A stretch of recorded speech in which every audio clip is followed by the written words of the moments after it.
Hello everyone, I am getting ready to do meal prep. I'm going to do a very simple, will you guys turn that down a little bit?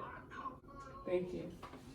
I'm going to be doing a very simple meal prep this week. I'm going to be doing a tuna salad with lettuce wraps, and then I'm going to be doing tacos with lettuce wraps. And I'm going to be doing, for my vegetables, pretty much just peppers and hummus. I'm cutting out dairy, so everything I'm gonna be, so I got like dairy-free cheese, and that is pretty much it. It's gonna be super simple. For breakfast, I just have oatmeal packs, and all of this was about $70, so it wasn't very expensive at all. But I just wanted to show you guys how simple meal prep can be. It's simple, but it's not easy to spend like 3 or 4 hours out of your weekend to do it, but trust me, the rest of the week is so amazing from it, and you feel good eating healthy. I've lost 12 pounds. I want to lose an additional 33 pounds, and meal prep just really helps me. I alternate between meal prepping and then intermittent fasting, because usually when I start meal prepping, my stomach shrinks a little bit, and then I'm not apt to eat as much, so then I'll fast, and then when I notice myself get off track, then I'll go back to meal prepping and then start the whole cycle again. But long story short, it works for me. What I do, I work in corporate, and then I also go to school, and then I have 2 children. So follow me, and let's get started with this meal prep. All right, so the first things first is we have our stuff for the tuna salad. This is pretty much it right here. So we got relish, sweet and dill, and then we got some onions, the tuna, light mayo, and then we got our wraps. So this is so simple because we're not even gonna need anything to cook. Like, we don't need to do anything with the meat, which is awesome. So we're gonna scoot this to the side. And we're gonna start. And then here is pretty much, so this isn't technically for the tacos. It goes a little better with the tacos, but I'm gonna put these peppers in all of the meals. Hello. And we got some veggie, or not veggie, some lactose-free cheese. It's not that bad. Pico de gallo, I love pico de gallo. And then we got some ground turkey. I'm also trying to cut back on beef and pork. And then we got some salsa, and then these will also go with that. So pretty much the only thing we really have to, seriously. So pretty much the only thing we really have to do is cut up the peppers and then cook the meat.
is doing better. Oh, this one's doing great. Oh my, this is doing greater. It got one more piece, that one got. Probably 0. Oh, this is done. This is done. That one's done too. Both of them are done. We're about to eat this sandwich when we... No, we're not. All right, so now we're gonna go over to make the, we're gonna go over here and do the, what's this called, tuna salad? Yeah.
fun part and the most satisfying part is putting everything together.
and it took about, like 2 hours. That was total with cleanup. But like I said, I promised my kitchen is clean. Like, that's all it took. And granted, we didn't have a different meat to cook. I didn't do any carbs. I just wish people knew how amazing this is, because your kids are gonna eat, you're gonna eat the whole week. It only costs like $70, $65, $70. Healthy. It's just extremely amazing, especially for like us parents, working parents, even busy people who have jobs that are working on time. I did not do my breakfast. If it was breakfast, it would be something like eggs and turkey bacon, or eggs and spinach, or an omelet with cheese and spinach, or something along those lines. I do have oatmeal that I keep at my job, so that's pretty easy. Or like I have oatmeal, coconut oil, and brown sugar that I keep at my job, so I can just make it in the morning. And then I've got my lemons for my lemon water to drink, because I drink 74 ounces at least. Let me show you my jug. This jug is so amazing. I'll leave the link to it down below. But yeah, I'll just squeeze a lemon, drop the lemons in there, and then drink it. But yeah, here's the final. And I'll do a close-up, and then thank you for watching. Please subscribe. I will be doing weekly videos. I'll see you guys in my next video.